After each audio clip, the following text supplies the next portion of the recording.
Hai.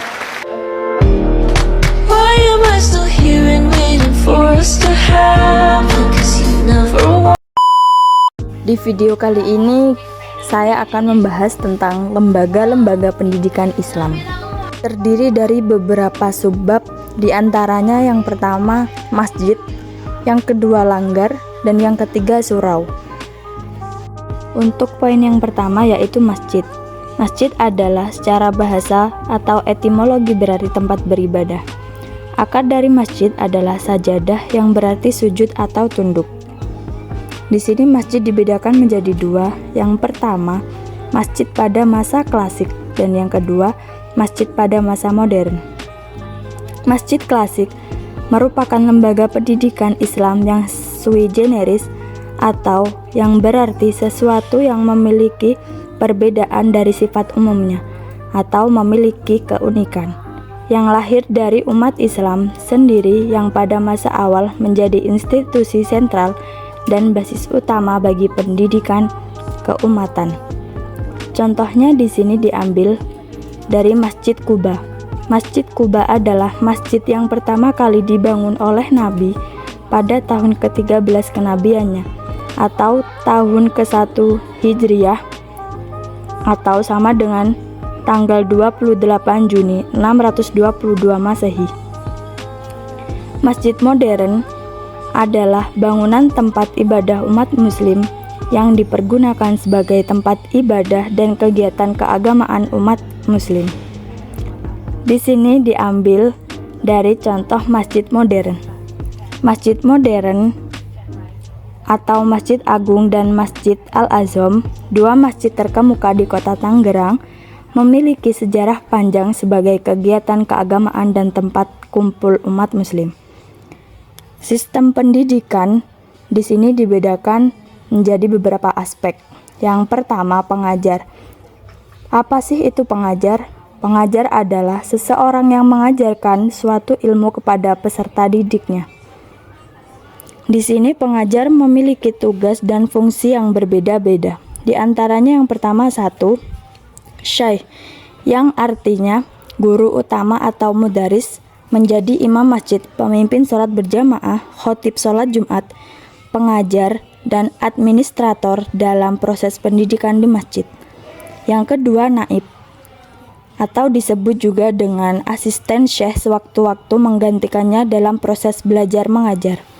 Dan yang ketiga mu'id, atau disebut juga dengan juru ulang atau repetitor, materi-materi yang telah diajarkan oleh syekh atau mudaris kepada santri atau murid yang tidak sempat mengikuti pertemuan belajar. Dan yang keempat mufid, atau disebut juga tutor, yang bertugas membantu murid-murid yang lebih muda atau pemula. Mufid belum dianggap mampu mengulang materi-materi yang telah diajarkan mudaris seperti halnya seorang mu'id. Metode pembelajaran dibedakan menjadi dua, yang pertama hafalan dan yang kedua diskusi. Hafalan ialah membaca ulang materi yang disampaikan dan memahami sehingga materi yang disampaikan bisa pada tahap hafal atau bisa di luar kepala. Dan yang kedua diskusi, yaitu menangkap materi yang disampaikan lalu dimusyawarahkan atau didiskusikan untuk mencapai kevalitan atau kebenaran dari materi yang telah disampaikan tadi. Peran masjid. Peran utama masjid diantaranya yaitu satu, sebagai tempat ibadah, dua, tempat pengembangan spiritual, tiga, tempat kumpul dan interaksi sosial, empat, pusat bantuan dan kemanusiaan, lima, pusat konsultasi dan bimbingan, dan yang terakhir, pusat pembangunan komunitas. Untuk poin yang kedua yaitu langgar. Istilah langgar dipakai untuk menunjukkan bangunan kecil, biasanya berbentuk segi empat, seperti bangunan masjid, namun lebih kecil yang berdiri di sekitar rumah-rumah komunitas muslim. Secara umum, bangunan tersebut digunakan sebagai tempat ibadah sholat. Sistem pendidikan langgar di sini dibedakan menjadi beberapa aspek. Yang pertama tujuan. Tujuannya yaitu untuk menumbuh kembangkan potensi keberagaman santri melalui pemberian, pemupukan, dan pengembangan pengetahuan, penghayatan, pengalaman, dan pembiasaan. Materi yang diajarkan di sini dibedakan menjadi 3. Yang pertama, Al-Quran. Al-Quran yaitu kalam Allah atau firman yang diturunkan oleh Allah Subhanahu wa Ta'ala kepada Nabi. Yang kedua, akidah. Akidah yaitu pokok-pokok kepercayaan yang harus diyakini kebenarannya oleh setiap muslim yang bersandar pada dalil-dalil tertentu.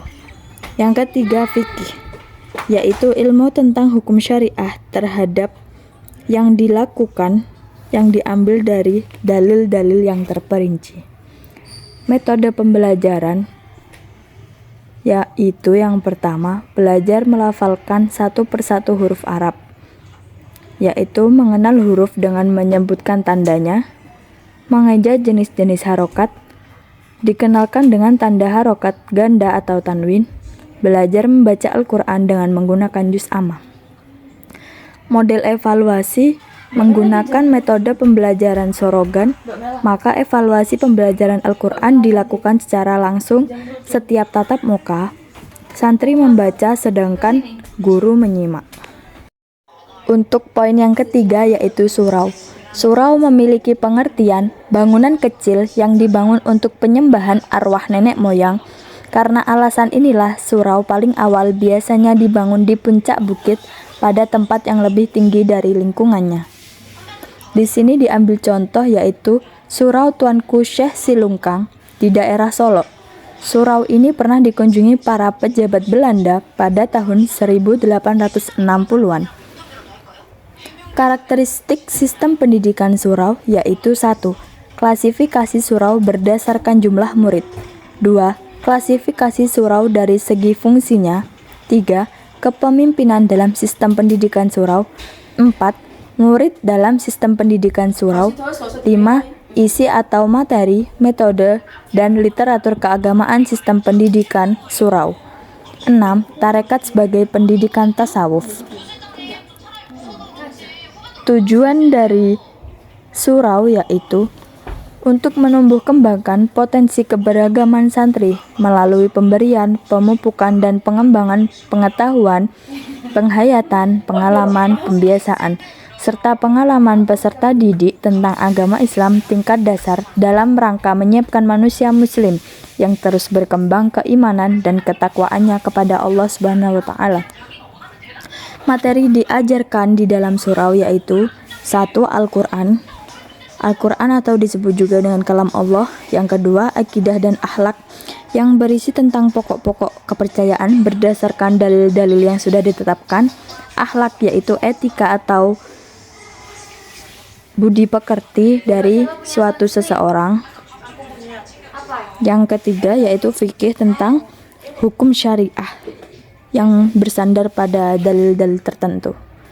Metode pembelajaran dalam surau yaitu menggunakan metode pembelajaran sorogan, maka evaluasi pembelajaran Al-Quran dilakukan secara langsung setiap tatap muka, santri membaca sedangkan guru menyimak. Model evaluasi yaitu mempunyai standar tertentu dalam penentuan kelulusan dari santri karena ditentukan oleh guru atau pimpinan. Dalam penilaian kelulusan dari santri tersebut adalah lebih mengedepankan adab, mempunyai standar tertentu dalam penentuan kelulusan dari santri karena ditentukan oleh guru atau pimpinan. Dalam penilaian kelulusan dari santri tersebut adalah lebih mengedepankan adab atau budi pekerti.